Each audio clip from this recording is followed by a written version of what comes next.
은혜로운 찬양 감사합니다. 하나님의 말씀 역대하 18장 28절로 19장 11절까지의 말씀입니다.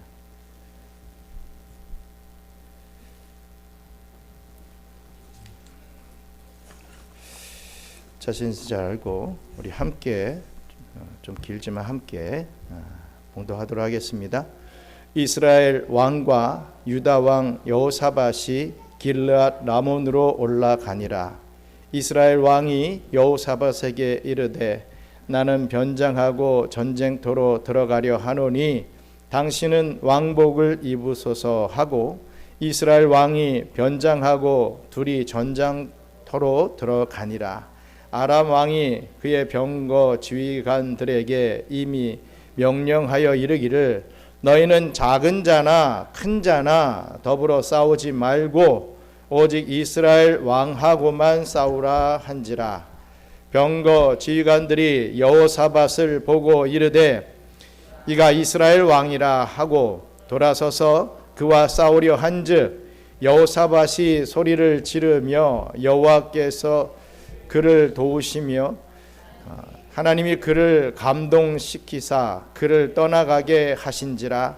병거의 지휘관들이 그가 이스라엘 왕이 아님을 보고 추격을 그치고 돌아갔더라. 아멘. 오늘 여호와 하나님께서 저와 여러분들을 왜 도와주시는지, 이 땅에 살면서 왜 도움을 주시는지 그 이유를 오늘 말씀 속에서 찾기를 원합니다. 오늘 보시면 거의 죽을 뻔했다가 가까스로 살아나는 것, 우리는 뭐라고 보통 사자성어로 얘기합니까? 죽을 뻔하다가 살아났다. 뭐라고 하죠? 구사일생이라고 합니다. 문자 그대로 9번 죽을 고비를 넘기고 한 번 살아남았다라고 하는 의미죠. 이 말에는 죽음을 눈앞에 두고 극적으로 살아난 사람만이 느낄 수 있는 정말 드라마틱한 감정이 담겨져 있습니다. 실제 죽음의 그림자를 경험해 본 사람이라 한다면 이 짧은 단어만으로는 그 오싹한 느낌을 온전히 표현해 낼 수 없을 것입니다. 인생을 살다 보면 물론 어느 정도의 차이가 있겠지만 누구나 한두 번쯤 그런 경험을 하게 되죠. 아슬아슬하게 큰 교통사고를 피한다거나 이 죽을 병에 걸렸다가 기적적으로 회복되거나 이 전쟁터에서 총알이 귓가를 스치는 그러한 경험들이 바로 이 구사일생에 합당한 경험들일 것입니다. 저도 초등학교인지 중학교 때인지 잘 기억은 안 나지만 정말 기억에 남는 그런 사건이 있었습니다. 자전거를 부모님이 사주셔서 막 타고 다녔죠. 어느 날은 일반 도로에서 나름 막 최고 속력으로 친구들하고 같이 탔던 것 같아요. 아이들을 쫓아가려고 계속 속력을 내다가 그 길 도로에서 좌회전을 딱 해야 되는 그러한 순간이었습니다. 지금도 그 어렸을 때인데도 생생하게 기억이 남아요.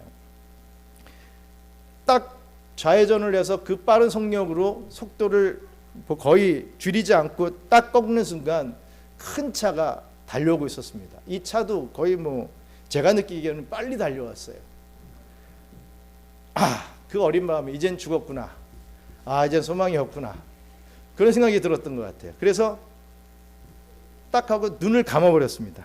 어떻게 내 힘으로는 어떻게 할 수 없는 상황이었어요. 눈을 딱 감고 이젠 죽었구나 딱 했는데 이렇게 가야 될 자전거가 이렇게 가다가 정말 이거는 자연의 법칙으로 이게 가능한지 모르겠습니다. 이렇게 해서 싹 피해가지고 제가 살았습니다. 아무 상처도 없이. 거의 부딪힐 뻔한 것을 싹 피해가지고 눈 감고 눈을 뜨고서만 한 게 아니라 그런 구사 일생의 경험을 했습니다. 그게 기억에 남습니다. 이 말씀을 정리하다 보다가 내가 그때 하나님이 나를 살려주셨구나 라고 하는 것을 느끼게 됐습니다. 물론 세상 살면서 그런 경험들 거의 다 많이 하셨을 것이라고 생각을 합니다. 어쨌든 그런 구사 일생을 겪은 사람들은 대부분 자신의 생명이 왜 연장되었는지, 그리고 남은 인생을 과연 내가 어떻게 살아가야 될지, 연장시켜준 그 삶을 내가 어떻게 살아가야 할지에 대해서 심각하게 고민하게 됩니다. 그리고 그 경험 때문에 삶이 완전히 바뀌는 경우도 많죠. 오늘 본문에 나오는 이 남유다의 여호사밧 왕이 바로 그 대표적인 인물입니다. 여호사밧 왕이 겪었던 이 구사일생의 경험과 그 이후에 변화된 그 삶을 통해 우리 그리스도인들이 자신에게 주어진 생명을 과연 어떻게 받아들이고 과연 어떠한 삶을 살아야 할지 깨닫게 되시는 저와 우리 경야의 성도님들 되시기를 주님의 이름으로 축원합니다. 먼저 첫째로 우리의 생명은요, 오직 하나님의 손에 달려있기 때문에 하나님이 저와 여러분을 도와주신다라고 하는 것이죠. 역대하 18장 28절로 32절 말씀 함께 또 읽겠습니다. 이스라엘 왕과 유다 왕 여호사밧이 길르앗 라못으로 올라가니라.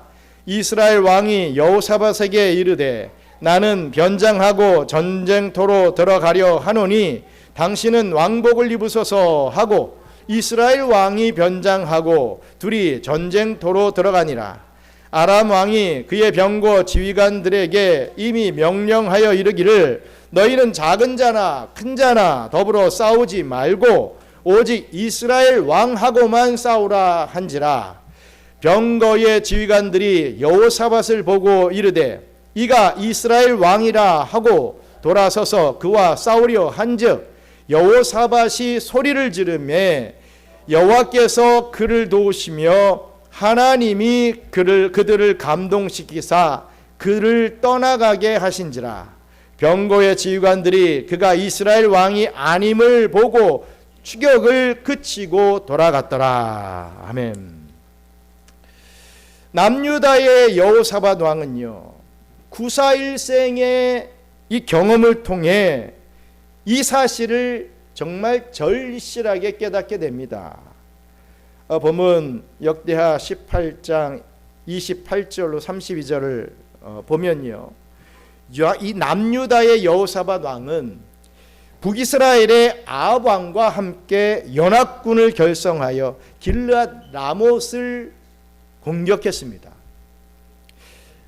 이 전쟁은 오직 아합의 욕심을 채우기 위한, 이 북이스라엘 왕의 아합의 욕심을 채우기 위한 침략 전쟁이었습니다.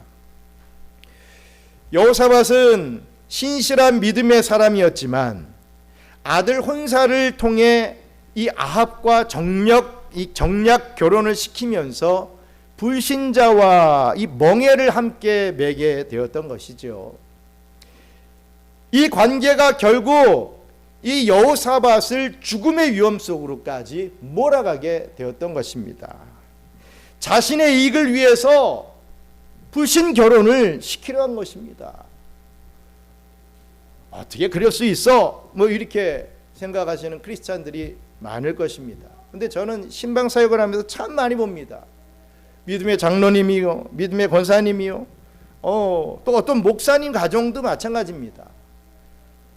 밤낮 성도들에게 불신 결혼시키면 안 된다라는 말을 듣고 또 그렇게 하던 분들이 꼭 자녀의 결혼 문제가 되면 뭔가 이 조건이 좋으면 아이고 결혼해서 믿게 만들면 되지, 항상 그런 변명을 가지고 불신 결혼을 하는 거예요.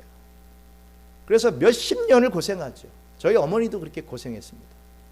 지금은 아버님이 그래도 지금 병상에 누워는 계시지만 좀 몸이 많이 불편하시지만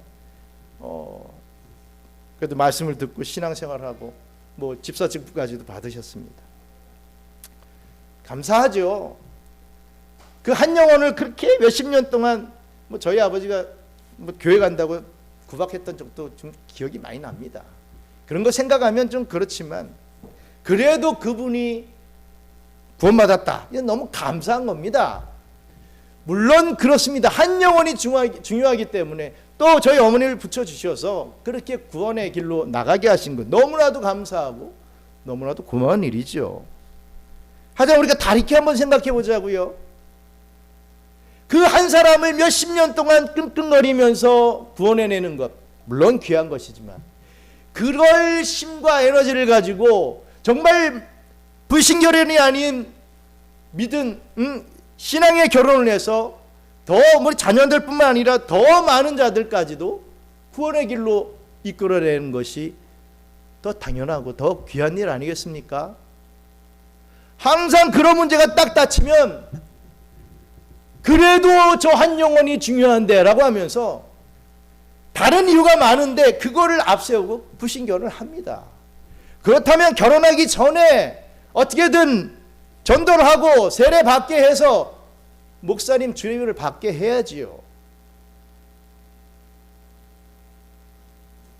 근데 그렇게 안 하는 경우가 너무 많습니다.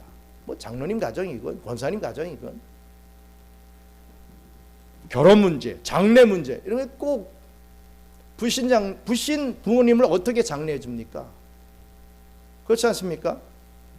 목사가 믿지 않고 돌아가신 분 그 장례식에 가가지고 아버님은 좋은 곳으로 가셨습니다. 이렇게 말할까요?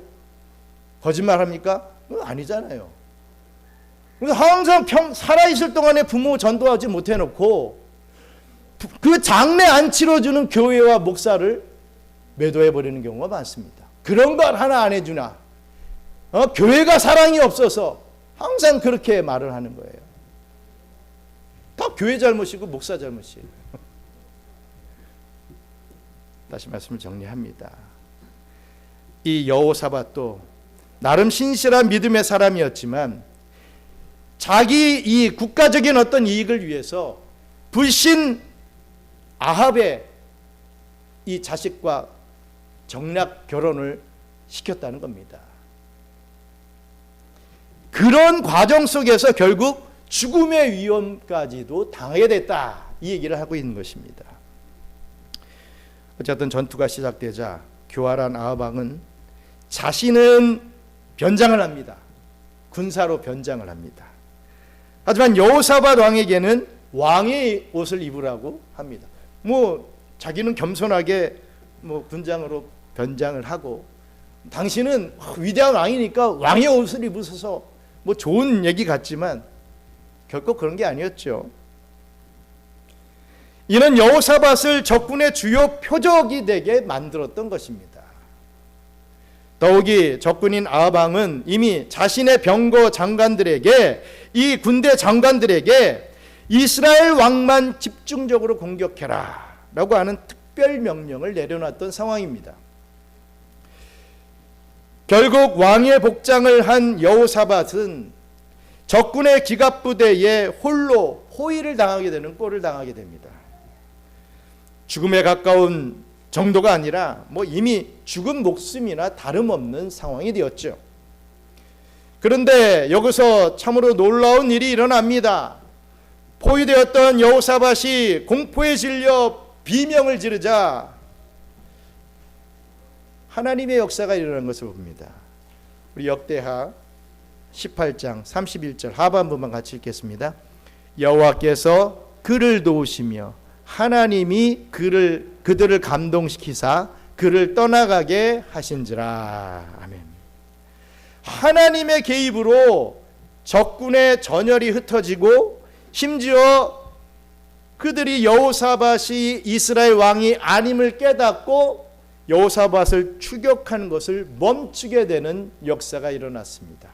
죽을 수밖에 없는 상황이었는데, 아니 죽을 정말 뭐 조금만 이렇게 해도 죽어버릴 수밖에 없는 그런 상황이었습니다. 이처럼 이미 죽은 목숨이나 다름없었던 여호사밧이 기적적으로 살아난 이유는 오직 여호와께서 그를 도우셨기 때문이었습니다. 반면 불신자였던 아합 왕은 어떻게 되었을까요? 그 운명이 어떻게 되었을까요? 역대기야 18장 33절로 34절 함께 읽겠습니다. 한 사람이 무심코 활을 당겨 이스라엘 왕의 갑옷 솔기를 쏜지라.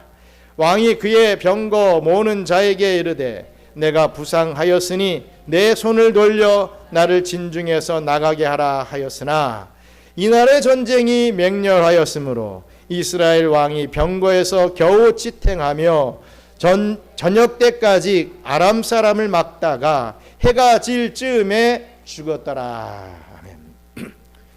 살기 위해 변장까지 하고 몸을 숨겼던 그 아합 왕은 이 전쟁터에서 한 사람이 우연히 활을 당겨 쏜 그 활 한 발 때문에 결국에는 죽음을 맞게 됩니다.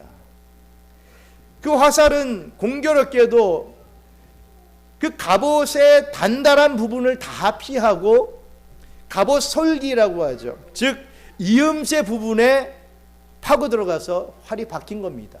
움직이는 그 이음새 있잖아요. 그게 활이 딱 박혀버린 것입니다. 부상당한 아합은 빨리 후송되기를 원했지만 전쟁이 너무나 맹렬해서 뜻대로 될 수 없었고 결국에는 해가 질 무렵에 피를 너무 많이 흘려서 죽게 됩니다. 아합은 객관적으로 볼 때 이 여호사밧 왕보다 훨씬 생존 확률이 높았습니다.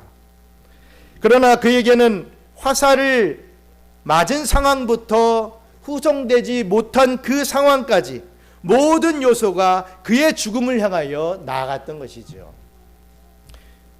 왜일까요? 왜 이렇게 됐습니까? 두말할 것 없이요, 하나님께서 아합을 심판하시기로 작정하셨기 때문에 이러한 결과가 일어나게 된 것입니다. 죽을 위험에 제 발로 걸어 들어간 한 사람은 구사일생으로 살게 되었고, 살기 위해 발버둥 쳤던 다른 한 사람은 오히려 죽기로 정해진 사람처럼 간단히 죽고 말았습니다. 이래도 사람의 생명이 하나님의 손에 달려있지 않다고 그 누가 말할 수 있겠습니까? 우리의 생명은 내 건강이나 어떤 내가 꾸준히 운동을 한다고 좋은 의술을 내가 혜택을 받는다고 우리의 생명이 존재하는 것이 아니라 우리의 생명의 문제는 오직 하나님의 뜻에만 달려있는 것입니다. 하나님께서 죽이고자 하시는 사람은요, 아무리 길을 쓰고 살려고 하고 살려달라고 해도 죽기 마련입니다.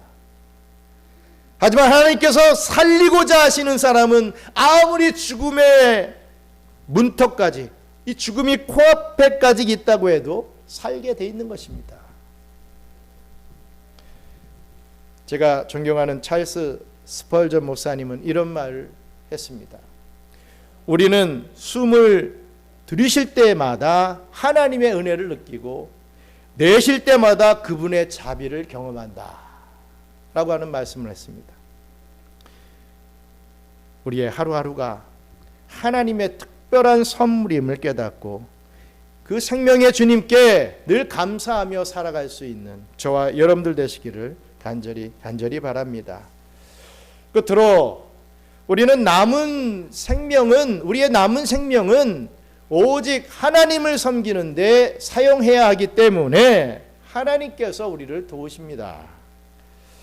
역대하 19장 1절로 4절 말씀 함께 읽겠습니다. 유다 왕 여호사밧이 평안히 예루살렘에 돌아와서 그의 궁으로 들어가니라. 하나니의 아들 선견자 예후가 나가서 여호사밧 왕을 맞아 이르되 왕이 악한 자를 돕고 여호와를 미워하는 자들을 사랑하는 것이 옳으니까 그러므로 여호와께로부터 진노하심이 왕에게 임하리이다. 그러나 왕에게 선한 일도 있으니 이는 왕이 아세라 목상들을 이 땅에서 없애고 마음을 기울여 하나님을 찾음이니이다 하였더라. 여호사밧이 예루살렘에 살더니 다시 나가서 브엘세바에서부터 에브라임 산지까지 민간에 두루 다니며 그들의 조상들의 하나님 여호와께로 돌아오게 하고. 아멘. 구사일생을 경험한 여호사밧은 예루살렘으로 돌아와서 선견자, 즉 선지자 예후에게 책망을 받습니다. 우리 읽었던 말씀, 우리 2절 말씀 다시 한 번만 읽겠습니다. 하나니의 아들 선견자 예후가 나가서 여호사밧 왕을 맞아 이르되 왕이 악한 자를 돕고 여호와를 미워하는 자들을 사랑하는 것이 옳으니까 그러므로 여호와께로부터 진노하심이 왕에게 임하리이다. 악한 자를 돕고 여호와를 미워하는 불신자들을 사랑하는 것이 옳으니까 라고 선지자가 얘기했다는 거예요. 책망했다는 겁니다. 그렇기 때문에 여호와께로부터 진노하심이 왕에게 임한 것이다. 이런 말을 합니다. 그러면서 예후는 또 이어서 이런 말을 또 하지요. 역대기야 19장 3절 말씀 같이 읽겠습니다. 그러나 왕에게 선한 일도 있으니 이는 왕이 아세라 목상들을 이 땅에서 없애고 마음을 기울여 하나님을 찾음이니이다 하였더라. 아멘. 그래도 당신이 아세라 목상들을 다 땅에서 없애고 하나님의 말씀을 어떻게든 그래도 들으려고 나름 노력했던 그런 부분들, 그것을 그 여호사밧의 진심을 하나님께서 선하게 보셨습니다. 이렇게 일러준 것입니다. 이 말을 듣고 여호사밧은요, 자신이 이 죽음의 위기에서 살아남은 것이 결코 우연이 아니었구나, 하나님의 뜻이 있었구나 라는 것을 다시 한번 깨닫게 됩니다. 자신이 저지른 잘못에도 불구하고 하나님을 전심으로 찾으려 했던 그 마음을 우리 하나님께서 긍휼히 여겨주셔서 살려주셨다는 것을 알게 되었던 것입니다. 이 깨달음은 여호사밧 왕의 삶을 완전히 바꿔버렸습니다. 역대기하 19장 4절 5절 같이 읽겠습니다. 여호사밧이 예루살렘에 살더니 다시 나가서 브엘사바에서부터 에브라임 산지까지 민간에 두루다니며 그들의 조상들의 하나님 여호와께로 돌아오게 하고 또 유다 온 나라의 견고한 성읍에 재판관을 세우되 성읍마다 있게 하고. 아멘. 여호사밧 왕은 더 이상 안주하는 삶을 살지 않았습니다. 내가 요 정도 했으니까 됐지 이런 삶을 살지 않았습니다. 이전에는요, 제사장들과 레인들로 구성된 전도단을 파견해서 백성들을 가르치게 했지만 이제는 왕인 자신이 직접 나갔습니다. 그는 브엘사바에서부터 에브라임 산지까지 이 나라의 남쪽 끝에서 북쪽 끝까지 직접 순행하며 백성들을 여호와께로 돌아오게 하는 개인 전도 생활을 시작했던 것입니다. 생각해 보십시오. 제사장이나 이 레위인들은 당연히 그 일을 해야 하는 사람들이니까 당연한 말 하는 거겠지 이렇게 생각했던 백성들 아니겠습니까? 말은 하지만 잘 듣지도 않고 이럴 수도 있습니다. 여러분, 왕이라든지 어떤 유명 인사가, 인기 강사가 딱 와가지고 여러분 얘기하면, 제 말은 들리고 이쪽으로 나가고 할지 몰라도 얼마나 잘 들으려고 하겠습니까? 대통령이 와서 연설을 한다 그러면 다 이 앞에 앉으려고 하지 않겠어요? 왕이 몸소 백성을 찾아가서 하나님을 전하니 수많은 사람들이 하나님께로 돌아오는 놀라운 역사가 일어났다는 것입니다. 왕인데 일일이 찾아가서 하나님의 말씀을 전하고 이 말씀을 믿어야 됩니다. 순종해야 됩니다. 전하는데 안 들을 백성들이 정말 누가 있겠습니까? 전도의 효과가 엄청났던 것이죠. 여호사밧의 공은 또 여기서 끝나지 않았습니다. 여호사밧은 모든 성읍에 재판관을 세워서 사법제도를 정비했습니다. 이것은 단순히 행정적인 개혁이 아니었습니다.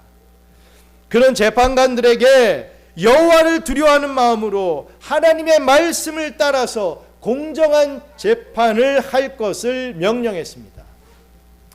백성들이 진정으로 살기 좋은 사회를 만들기 위해 하나님의 법을 이 사회 속에서 실천하도록 했던 것이죠.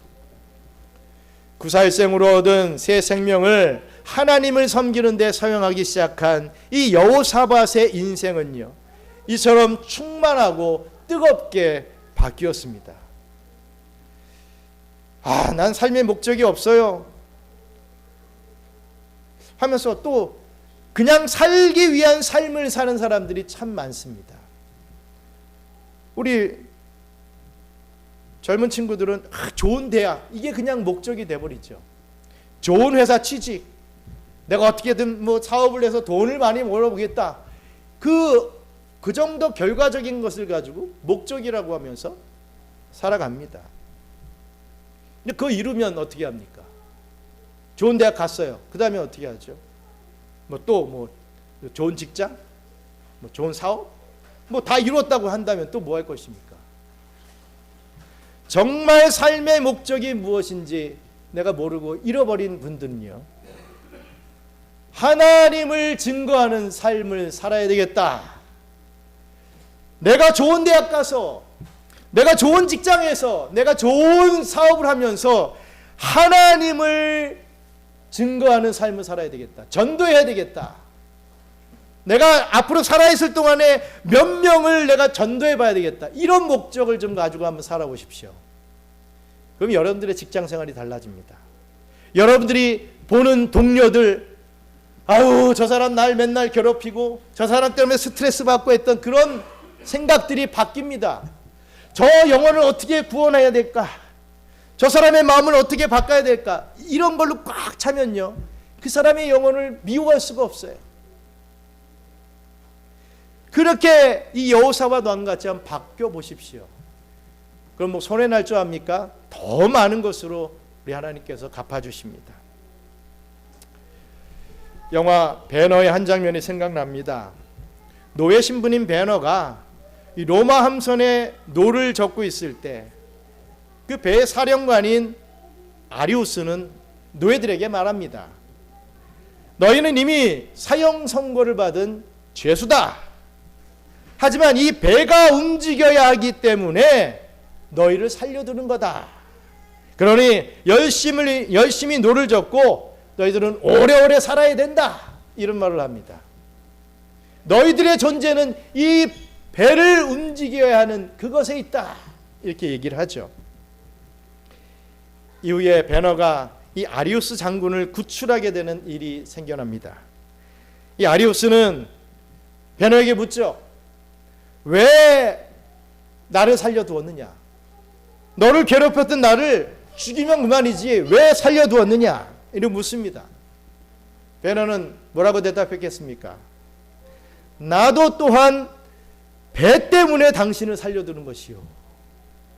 이 배가 움직여야 되기 때문에 당신을 살려두는 것이요. 이런 말을 합니다. 그렇습니다. 왜 하나님께서 우리 같은 죄인들을 구원하시고 지금까지 생명을 연장시켜 주시는 것이겠습니까? 우리의 생명이 아직 하나님의 일에 쓰일 가치가 있기 때문입니다. 다른 거에 목적을 가지고 생각하는 분들은 이런 말을 하면은 어이없어 하실지도 모르겠습니다. 내가 내 나름대로의 삶을 내가 살아야 되는데, 내가 잘 사는 게 나의 목적인데 뭔 그런 생각하느냐, 이렇게 말씀하실지 모르겠습니다. 하지만 분명한 것은요, 우리의 생명이 아직까지 왜 지금 오늘도 살아 숨쉬고 있느냐? 하나님의 일에 쓰일 가치가 있기 때문에 그렇다 이거죠.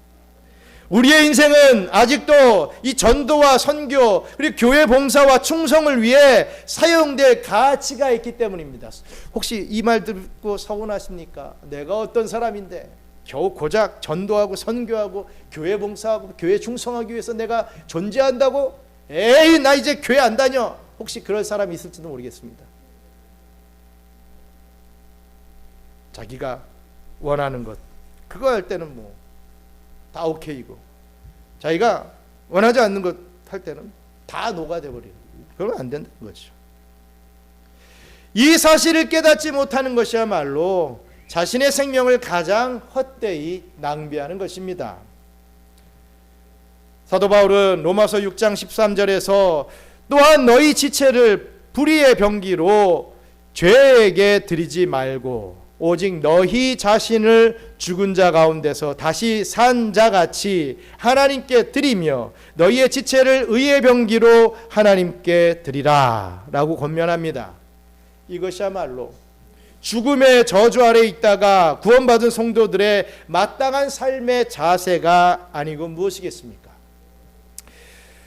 주님께서 왜 나 같은 죄인을 구원해 주셨는지, 왜 오늘도 나를 죽게 내버려 두지 아니하시고 살려주시는지 그 목적을 깨닫고 우리의 새 생명을 오직 하나님을 충성스럽게 여기는 사명을 위해 기쁨으로 바치게 되는 저와 여러분들 되시기를 간절히 바랍니다. 사랑하는 우리 경양의 성도 여러분, 사도 바울이 배를 타고 로마로 호송되어 가던 길이었습니다. 그때 유라굴로라고 불리우는 광풍이 그 배를 난타해 왔습니다. 사흘째 되는 날 그 배에 탄 사람이 모두 다 기진맥진하고 구원의 희망이 다 없어졌던 바로 그날 밤이었습니다. 하나님께서 그 배를 타고 있던 바울에게 나타나셔서 바울아 두려워 말라, 네가 가이사 앞에 서야 하겠고 라고 말씀합니다. 그렇기 때문에 바울뿐만 아니라 그 바울 덕분에 그 배에 타고 있던 모든 사람들에게 생명에는 아무 손상이 없을 것이라고 보증해 주셨던 것입니다. 네가 로마에 가서 가이사 앞에 서야 하는 그 이유 때문에 너도 살고 네 같이 탄 배에 탄 사람들도 살 것이다. 두려워하지 말아라. 이 말씀을 하셨던 것입니다. 여러분, 이것은 무슨 논리의 말씀이겠습니까? 바울은 반드시 가이사 앞에 서야 할 사람이라는 거죠. 가이사 앞에 서서 예수 그리스도를 전해야 할 이 마지막 사명을 완수하고자 이렇게 로마로 호송당해 가고 있는 형편이었습니다. 그리고 그 사명은 반드시 이루어져야 할 것이었습니다. 맞춰져야 할 것이었죠. 그러니 그 사명을 다하기까지는 바울은 절대로 죽을 수 없는 사람이었던 것입니다. 아니, 바울이 그 일을 다하기까지는 하나님께서 바울을 절대로 죽게 만들 수 없었던 것이죠. 그러니 바울은 두려워할 필요가 없었던 것입니다. 아무리 광풍이 자기 배를 흔들어대도 하나님께서 아직은 자기를 죽게 만드시지 않을 것이 확실했기 때문이죠. 그렇습니다. 저와 우리 경양의 성도 여러분들의 생명은요, 하루 1분 1초까지도 온전히 하나님의 손에 달려 있다는 것을 믿으시길 축원합니다. 그리고 나의 생명이 그처럼 생명의 소유자이신 하나님께서 이어주시는 생명인 줄 안다라고 한다면 우리가 그 생명을 가지고 해야 할 일은 이 하나밖에 없다는 것이죠. 그것은 바로 하나님께서 주신 사명을 위해 충성을 다하는 일뿐입니다. 그리고 그 생명이 끝나면 이제 우리는 주님의 부르심을 기꺼이 받는 순서만 남아 있습니다. 그 사명이 다 끝나면 우리는 주님이 오라 하시면 가야 됩니다. 안 됩니다. 이렇게 한다고 해도, 내가 아무리 지금 건강해도, 아무리 좋은 약을 먹고 있어도 갑니다. 사도 바울처럼 가이사를 만나는 일만 끝나면 우리는 예수 그리스도를 만날 일 외에는 다른 순서가 더 이상 없는 것입니다. 우리 생명을 위협하는 세상의 온갖 위험 중에서도 오직 여호와께서 도우시고 또 우리의 생명이 그 도우심으로 이어지는 줄을 믿고 오직 주의 일을 위해 충성하는데 우리의 남은 생명의 힘을 다 모아 쓸 수 있는 또한 그러한 삶에게, 그런 사람에게 주시는 우리 하나님의 은혜와 사랑과 축복을 다 받아 누릴 수 있는 저와 우리 경양의 성도님들 되시기를 주님의 이름으로 간절히 축원합니다. 우리 기도하겠습니다. 여러분, 이것을 깨닫는 사람은, 이것을 믿는 사람은 인생이 터집니다. 하지만 그거 깨닫지 못하고 그냥 내 지금의 이 삶 안에서만 꽁꽁 묶여가지고 아무 생각도 못하고 그냥 살아야 되기 때문에 사는 사람들은, 또 그 삶을 살 바에는 기왕이면 돈 잘 벌고 편하게 잘 살아야 되겠다, 이런 것만 목적을 가지고 사는 사람들은 깨달음이 없죠. 은혜도 없고 감사도 없습니다. 세상 사람들과 똑같이 돈 좀 잘 벌면 헤헤헤 하고, 내가 좀 건강하면 내가 엄청 건강한데 하고 의시되고, 내가 다른 사람보다 뭔가 지혜가 좀 있는 거, 지식이 좀 있는 것 같으면 모든 걸 아는 것 같지만 하고, 그걸 재미로 살아갈 수밖에 없는 거 아니겠습니까? 우리의 인생의 목적이, 정말 우리의 목적이 하나님의 택한 백성들을 구원해내는 그 일에 내가 쓰임받기를 원한다 라고 서원하며 그것에 집중하는 삶을 사는 사람들에게는 정말 엄청난 인생의 로또가 터진다. 여러분 그거 한번 믿어보시고 살아보시기 바랍니다. 그 믿음으로 한번 나의 주위 사람들을 바라보고 그 주위 사람들을 한번 전도해 보시기 바랍니다. 어떠한 역사가 일어나는지요.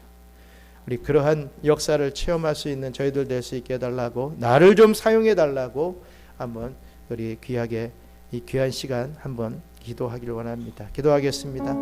감사합니다. 하나님, 우리의 삶이 왜 이어지고 있는지 우리가 깨닫지 못하고 살 때가 있습니다. 그냥 사니까 사는 것 아니야. 그냥 우연히 이 필리핀 수빅으로 흘러들어온 거 아니야. 돈 벌려고 하다 보니까 어찌어찌 하다 보니까 이런 거 아니야. 이렇게 우연의 모든 것을 맡기고 그 우연 앞에 우리의 삶을 그냥 내버려 두는 저희들임을 용서하여 주시옵소서. 필연의 하나님을 믿습니다. 우리 하나님께서 우리를 정말 사명이 있기 때문에 살려두시는 줄 믿습니다. 그 사명을 분명히 깨닫고 그 사명을 감당하고자 하는 자에게 과연 어떠한 은혜와 축복이 생기게 되는지를 꼭 이 땅에서 깨닫고 주님 나라 갈 수 있는 저희들에게 도와주시옵소서. 감사합니다. 하나님, 우리가 왜 교회에 나오고 왜 예수님을 믿고 이 땅에서 왜 신앙의 삶을 살아갑니까? 우리가 그 목적이 있어야 되겠습니다. 교회 안 다닌 것보다는 나오는 게 좀 좋은 것 같고, 또 나의 어떤 마음 정화에 좋고, 또 힐링하는 데 좋고, 말씀을 들으면 교훈적인 말씀이니까 좋고, 그 정도로 교회를 출입을 합니까? 아버지 하나님, 이 교회는 노아의 방주입니다. 정말 이 방주 안에 승선된 자들이 다 구원을 받기를 원합니다. 노아같이 사람들이 참 지독스리도 말을 듣지 않지만 끝까지 전도하는 그런 모습을 보여주므로 우리가 단 한 영혼이라도 내가 살아있을 동안에 주님께로 이끌어올 수 있는 그 사명을 잘 감당할 수 있는 저희들 될 수 있도록 축복해 주시옵소서. 이제는 우리 구주 예수 그리스도의 은혜와 그거 놀라우신 하나님의 사랑과 보혜사 성령님의 교통감화 위로 충만하심이 나의 삶을 연장시켜 주시는 분이 바로 하나님이심을 깨닫고 나에게 맡겨주신 사명을 이루기 위하여 우리의 인생이 존재하는 것임을 믿어 주를 위하여 남은 생을 충성하며 나아가길 소원하는 우리 경양선교교회 모든 성도들 머리머리 위에 이제로부터 영원토록 함께 있을지어다. 아멘.